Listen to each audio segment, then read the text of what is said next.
Welcome back to another episode of the Fat Gay Texan. This is Jake, your host, and I'm glad you're with us today. If you're just tuning in for the first time, this is a show where we talk about anything and everything. Nothing's off the table, and we don't throw political correctness out the window because we never let it in the house to begin with. Today's episode, we're going to talk about personal responsibility. In my unwavering belief that 99% of the things that happen in your life, good or bad, are your responsibility, which is against the trend that we hear about nowadays, where everyone blames everyone for everything else. But it's true, at least in my mind, 99% of everything that happens in your life is your fault, the good and the bad. There is 1% of your life that's uncontrollable. Everything that happens is a direct or indirect result of decisions you have made. Now, it is true that we are all not dealt the same cards in life. Some of us are dealt much better cards than others. Some of us have privileged upbringings. Some of us have poor upbringings. Some of us have good schools, bad schools, family issues, what have you. But the cool thing about America versus other countries of the past, and even some places today still, is it used to be, even in America 100, 200 years ago, and especially in European countries and other countries in the world, you were born into a certain class, and 99% of the time, that was what you were stuck with. Your birth determined a hell of a lot about your future, if not your entire future. If you were peasants or poor or servants, you remained such. That was just your family lineage, right? That's what you did. If you were born wealthy into a good family, well, you were fine. You were going to be wealthy, inherit the title, inherit the wealth. And then, after our kind of shady history with slavery and all that crap in America, we set out to make a country where your birth, your status at birth, had nothing to do with your status at death. And that holds true today. It has always held true, especially since I said the last, 60, 70 years especially. There is not one law out there in this country that discriminates against anyone for any reason when it comes to how successful you can be in life. There's just not one. There used to be. Yes, we know America hasn't always had the best past, but we've had a much better past than other countries, and we have a much better present than anywhere else in the world. If you don't believe that, move to those other places that you think are superior, and you will find out very shortly that you were wrong. So in America today, if you're born poor in a cabin in the hills of Tennessee, you're one of many children, your daddy can't read or write, you guys don't even have money for shoes, you barely have money for food, you can become Dolly Parton and be worth $600 million. Now, of course, she's talented and everything else, but a lot of hard work got into that. There's a lot of talented people out there that don't put in the hard work. You can be born in a poor neighborhood in the inner city and become a famous football player. We've had people from every race, ethnicity, religion achieve places of power and prominence in this country. But it doesn't mean you're going to be famous. No, you can be born a poor kid in a desolate neighborhood somewhere, go to school, make the right choices when you're young, continue to make the right choices when you're a young adult. You can make it big. You can be successful. And it doesn't mean you're going to be wealthy, but you can be successful. You can keep a roof over your head. You can live better. You can live better in this country than you can anywhere else in the world. And it doesn't matter how you started out. Isn't that amazing? But what we focus on now in society is, well, because I'm this, I don't get that. We use our cards the wrong way. We use race cards, sex cards, sexual orientation cards, disability cards. Oh, well, you're just doing that to me because I'm this, or I never had that opportunity because I'm that. That is a lie, and you know it. That is a flat out lie, and you know it. Sure, there's horrible, bigoted, stupid people in the world. It has nothing to do with your success in life. Nothing at all, period. There are many, many, many great people. Most people, the overwhelming majority of people in this country don't give a crap about where you came from, what you are, how you present yourself. They don't care, which is a great thing. It's a great thing when people, that's what America was supposed to be. We didn't care who you were, where you came from. We accept you and we're going to treat you like an equal. Most people in America feel that way.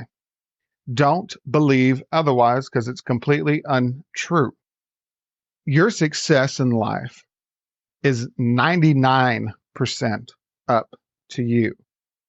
That 1% is reserved for things like natural disasters, illness, fires, those sort of things, useless violence, muggings, all those things.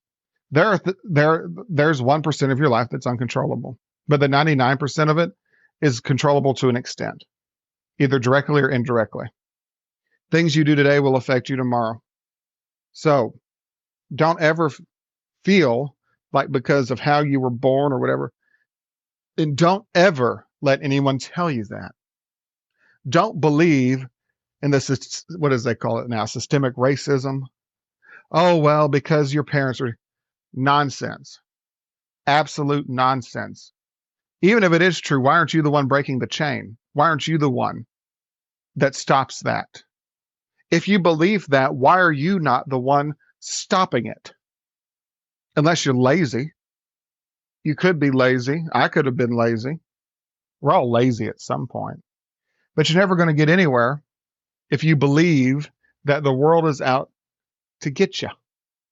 You know, when I was growing up, being gay was starting to become an acceptable thing, but it hasn't always been, and it really wasn't completely accepted back then. I did not allow that to get into my way at all.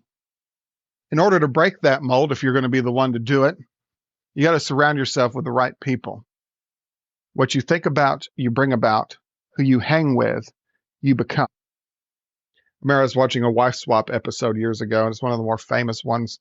There's a kind of a wealthy family, and they're one of those annoying believe and achieve people. Then there's a poor family who's just kind of given up on life, live in a trailer park, and I forget what state they live in, Indiana, I believe.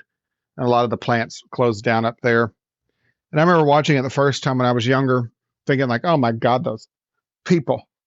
Oh my God, positive affirmations and all that stuff. Well, although I don't believe in 99% of that crap, there is a lot of truth to what the lady in the show would say.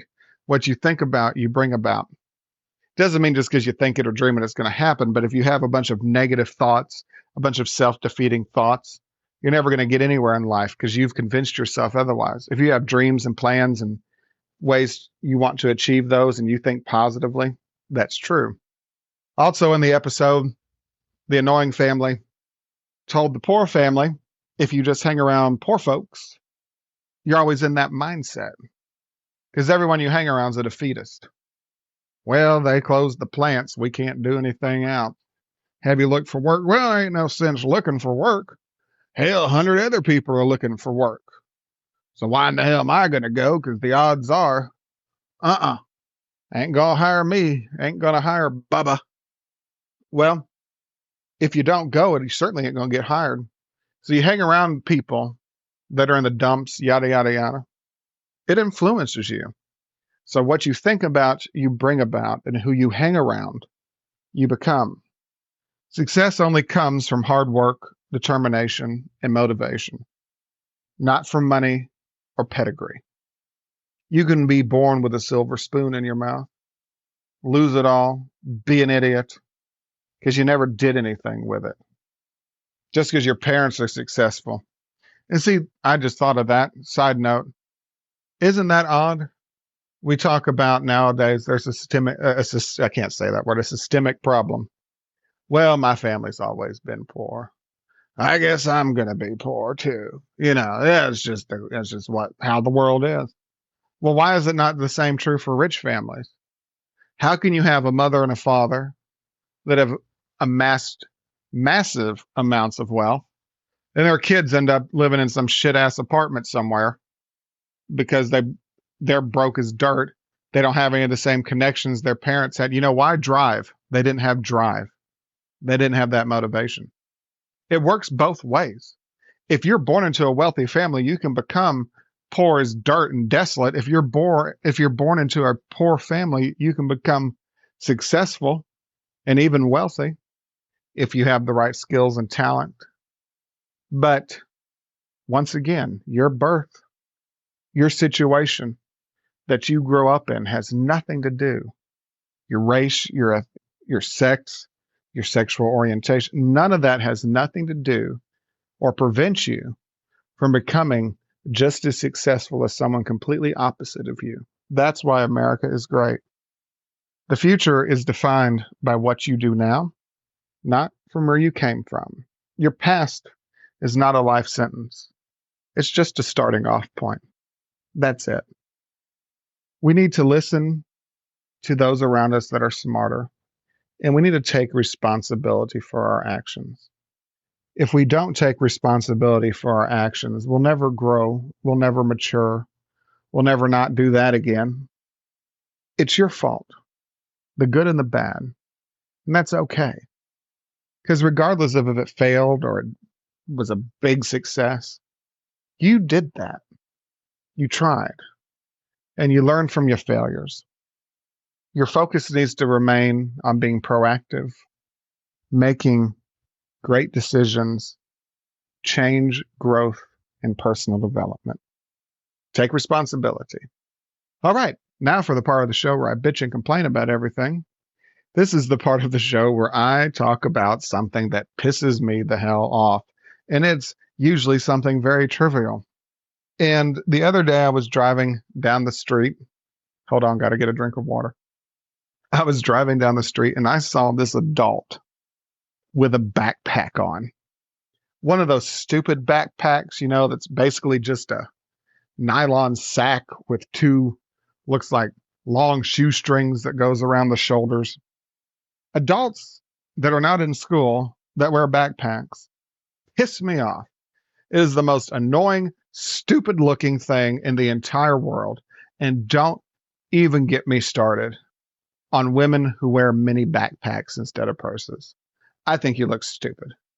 It just looks ridiculous. I don't know why it pisses me off so bad, but I don't know. Maybe it's one of those, go back several episodes, one of those perpetual childhood things. And it's just, look at me, I got a backpack and I can keep, but they're so small. This is not like it's an army backpack and it's like, hell yeah, I got my tent and my stool and 3 days worth of food. No. What does your backpack hold? Well, I've got my iPad and I think there's a pencil I squeezed in there. Well, what the hell? They don't look cool. You look stupid and they're pointless. They don't do anything. And maybe that's why it pisses me off. It is something people go around, look what I've got. I got this. It doesn't do anything, you dumbass. So I don't know why that pisses me off so bad, but it's just one of those things. There's a lot of trends that go on in fashion and whatnot. And sometimes you look at that and you're like, that looks so ridiculous. And people that wear stupid little backpacks or useless backpacks or carry around mini purses or anything that's useless that you wear as an accessory, it doesn't even look good. Jewelry is useless, but at least it's attractive if you buy the right jewelry. You can have a nice bracelet, a nice necklace. Does it do anything? No. Does it look good? Yeah. But those stupid little backpacks, stop wearing them. You look ridiculous. And those ones that just have those stupid shoestring straps, if you put any weight in there, it kills your shoulders. It's got to. You get all that weight and just a little shoestring creasing your shoulders, getting, rubbing against the skin. Oh my God. And then men, what the hell? are you carrying with you? As Joan Rivers famously once said, can we talk men? You used to just carry your wallet and your keys and a watch, maybe a pack of cigarettes. That's what pants are for. Why are so many men nowadays carrying around crap? It's not like they're going to, yes, when I go to work, I carry a bag that has things in there that I may need, cough drops and that. But I'm talking about to the grocery store. Why in the hell? Yeah, it's ridiculous. I know gender norms and yada, yada, yada, but come on, when did we become saddled with so much stuff like we are camping all the time, like we've always got to take stuff with us and we got to try to shove it in a stupid little mini backpack? Stop wearing them. That pisses me off. Anyway, that's it for today's episode. Hope you got something out of it. Remember, while you're taking personal responsibility, make the responsible choice and don't wear a stupid mini backpack, because that is 100% your fault if you look like an idiot wearing one of those. But I hope you got something out of this. Thank you so much for listening. This is Jake. You've been listening to the Fat Gay Texan. You can find us on almost every podcast platform. We are on YouTube, TikTok, X, and Tumblr, and Facebook. So we're all over the place. We're like that annoying advertisement that just won't go away. Thank you so much for listening. Take care, America.